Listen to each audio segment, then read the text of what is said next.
How are we starting this video? I don't know. I still can't do an intro. I think that's what I started the last one with. Actually, I don't know if I uploaded that one. It's about the book snake. I don't think I uploaded it. Also, I'm wearing glasses. I tried to record this without them, and I could not tell if I was in focus. Because, turns out working, staring at a computer all day, when you have a slight astigmatism, makes the astigmatism worse. And so it was just blurry. And so I was like, well, I mean, I can't not be in focus, like, that's the thing. So I was like, fuck it, I guess I gotta put on my glasses. So, anyway, I think that's enough of an intro for my absence. I'm just gonna stop, like, pretending I was gone. Because, we're here to do, a Ramble review, which I think I've done 3? I've done at least 2. I know I did Call Down the Hawk. You know I did the Magic in Manhattan series, and I feel like I did another one, but I don't know what it was. And those were all, like, forever ago. But this series still continues, because I like alliteration. And it works even better because the book we are going to be talking about also begins with an R. And that book is Regeneration by Pat Barker. Published in 1991 in the UK, and then published in the US in 1992. It's won, I think, the Booker Prize. It's, I don't know, people, when Silence of the Girls came out, people are like, oh, the Regeneration trilogy author came out with a book. I ended up reading this. I'll give you, what are you here for if not rambling? So I'll give you the unnecessary context of how I came to acquire this book. I go into my local books, like one of many local indie bookstores for some reason. I think it was just by the grocery store, and I was in the area, and I was like, I keep meaning to go in here and check it out. So I go in there to check it out, and they don't have that good of a selection of books. So I was just, like, looking to see what they had, and I go into, like, their coffee table section, and what do I see but a coffee table book that is, like, the complete illustrated history of World War I, basically. And I'm like, okay, cool, and I, like, flip through it, and yes, it is very detailed. I look at it, and I'm like, I should get this. And then I look at the price, and it's like $60. And I also don't have a coffee table. And it's big, it's a coffee table book. It's like, I don't have space for normal books. I don't have space for a coffee table book. So I was like, wait a second, and somebody had mentioned Regeneration in, like, a chat that I was in, because we were talking about Silence of the Girls, and I mentioned that I really like it as, like, a complete opposite of the Song of Achilles. Like, I love the Song of Achilles, but I also like the Silence of the Girls, because I think it gives, like, I think reading both of them gives you a very, like, they're very vastly different depictions of the Trojan War, and I think it's really good to, like, have that. Because, I don't know, I'm not gonna get carried away, this is about Regeneration. So, anyway, it was on the brain, the coffee table books, like, brought it back to my brain, and so I was like, okay, let me see if they have that. And lo and behold, they did. And lo and behold, as I would come to later find out, I can't get the matching second and third book for this specific cover, because they're out of print. Barnes & Noble is gonna say that they have them. They're lying. They do not.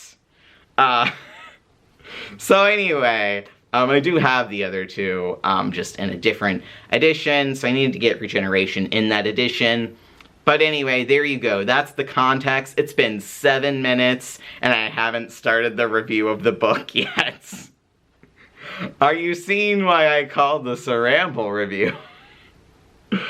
I think actually originally it was just me rambling about the book, but this time you got extra context because I had it.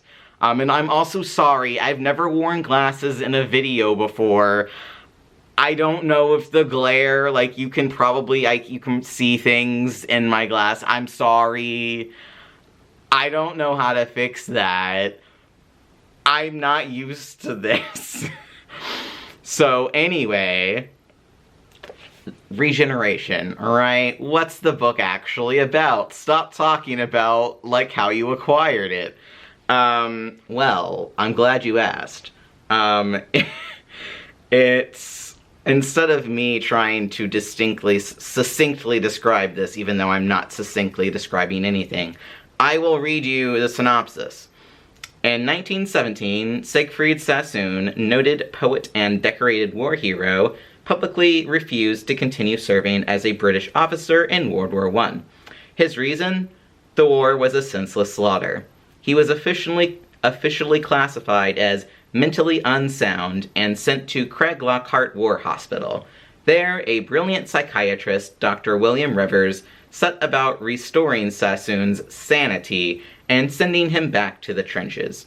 Regeneration is the first novel in Pat Barker's acclaimed World War I trilogy, which continues with The Eye in the Door and culminates in the 1995 Booker Prize winning The Ghost Road. So I guess The Ghost Road won the Booker Prize, not Regeneration? Not sure. But there you go. That's the synopsis. The synopsis would have you believe that this book is just about Siegfried Sassoon, who, by the way, is a real person. And, like, pretty sure, like, most, if not all, of the people in this mentioned in this book are real people. And most of the things, I'm not going to say if not all, because definitely there was probably some things Pat Barker made up. It is fiction. Happened. It's actually in the author's note. But I mean, like, it's not a spoiler. It's not like a super spoiler, because like I said, a lot of it happened. So anyway, it would have you believe it was just about him. It is not. In fact, the second book, which I've only briefly started, and why I wanted to record this now, so I don't get confused, although I don't think I would have gotten confused. That book, I have not seen Sassoon mentioned once yet, and I'm like 70 pages into it, I think. So, needless to say, this book does not have just one main character. In fact, I do not think I can count the number of main characters this book has. Because, I mean, I guess if you classify them based on page time necessarily, I could maybe count. But still, the point stands that this book does not just follow Siegfried Sassoon. Oh no. It also follows the psychiatrist, but it also follows a lot of the other patients in Craig-Lockhart War Hospital. I'm just probably gonna try and call it Craig-Lockhart from now on, which, super interesting. And then it took me a little bit to get used to this, because I didn't know it was going to do this, and it's not a super normal thing to do. But sometimes it'll, like, just switch perspectives in the middle of a chapter. And you're like, what? I thought we were, like, talking about Sassoon, and now we're talking about this other patient named, like, Burns. Like, what? Anyway, it's very, like, I wouldn't say disjointed or messy, but, like, it is, like, scattered. I don't know, scattered, I don't know. It's like, it took some getting used to, but it wasn't necessarily a bad thing, if that makes sense. Like, I didn't mind it, especially once I got used to it. But even when I wasn't used to it, I didn't necessarily mind it. I was just like, slightly confused, but then like, oh, okay. And then I also briefly thought, is this what books in the 90s just did? Like, did all books in the 90s do this? But I'm pretty sure they didn't. But don't quote me, I have not read many books from the 90s. Anyway, like I said, it's basically about the patience of Craig Lockhart. Like, in all of their various shapes and forms, and it does really give, like, most of them, I think there might be one or two that are just mentioned that don't really get any sort of perspective. Some of them get, like, you know, a lot, and then some of them get, like, brief paragraphs here and there. So, like, yeah, I don't know. It's really interesting in that sense. And then, too, it's also just really interesting in the way that, like, it's all, like, you know, mostly based on, like, real-life events, so it's just interesting to, like, see, like, these people, like, this conversation happen, and then me and my ADHD brain goes on to Google and, like, types in, like, this person's name and finds out that it's, like, actually probably a thing that happened. Like, one of the wildest things I thought was, the reason he gets sent to Craig Lockhart instead of, like, getting court-martialed, basically, one is because he's from, like a pretty, like, high-class family, and two, his friend Robert Graves, real person, like, convinces him to go before, like, a medical board, who then proclaims he's insane, basically. So, anyway, he's sent to this, war hospital to get, you know, cured of his, like, war neuroses. Which, by the way, he does have, like, symptoms of, like, war neuroses. It's obviously, this is before PTSD was, like, developed as a term. This really is, like, the first time it was really even considered a thing. Like, that could be a thing. And, of course, most of the time, it was referred to as shell shock. But war neuroses is also, like, throughout the book. And there's also, they use neurotheasma. There might not be a T in there. It might just be, like, neuroasthenia. I don't know. Something. An old school word for anxiety and PTSD, basically. So anyway, he does have, like, symptoms. Like, he has nightmares. He has, like, low-key hallucinations, like, after he wakes up from the nightmares, which the psychiatrist is like, actually, that's pretty common. So it's not like he doesn't have things that he needs to talk about, but, like, the reason he's actually sent to the war hospital is because he creates this declaration, sends it to everybody, and is like, I'm not gonna fight in this war anymore. Why are we still fighting in this war? It's crazy. So, anyway, where was I going with that? I don't remember the point of that tangent. But anyway, very interesting. It's also, yeah, it's interesting to see, because the psychiatrist is, like, a pretty, like, he gets a lot of page time, I guess, is a better way to say than main character in this scenario. So it's interesting to see him, like, looking back, because, like, I haven't, like, done much research into, like, how, like, soldiers were treated, when they were, like, diagnosed with shell shock, basically. So it's very interesting to see, like, how this war hospital is, like, overpopulated, basically, and he has to do, like, so much. But, like, he's also, like, invested in the patients themselves. Like, he's not, like, his responsibility is to get them ready to be sent back into service, right? But, like, that's not, like, he's not, like, preemptively trying to send them off. Like, he's actually trying to help their symptoms. And, like, I don't know, it's, like, cool to see, like, a psychiatrist who, like, cares in this time period, because, again, this is, like, a time period where psychiatry is not really, like, super respected. Like, Freud is either still alive or, like, recently died. Like, he's still, like, very popular, and I'm pretty sure he's dead, but I don't remember when he died, quite frankly.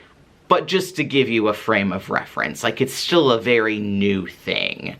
So it's interesting to see that. And it's also interesting to just, like, see, like, all of the various different characters, like, how they handle their different symptoms and what kind of symptoms each person presents, because they're not all the same. And then there's also some sprinkling, like, it's not like explicit at all. And honestly, who knows what happened, because unfortunately, one of them died before the war ended. Actually, I think literally right before the war ended. Like 2 weeks, I think, before the war ended. Like, I'm sure, like, literally probably everybody who knows this is mad. And, like, why wouldn't you be mad? It's like, I feel, actually, I don't know, it might be more. I love that I've given you no context as to what I'm talking about, and I'm about to go, okay, so, there's a whole, I also think I'm about to get cut off for time. Anyway, there's a whole, like, not a whole section, but there's, like, parts of the book, like, it's, like I said, it's scattered all over the place. But there is, this happened, again, in real life. Siegfried Sassoon, the real person, met Wilfred Owen, the real person, at Craig Lockhart War Hospital.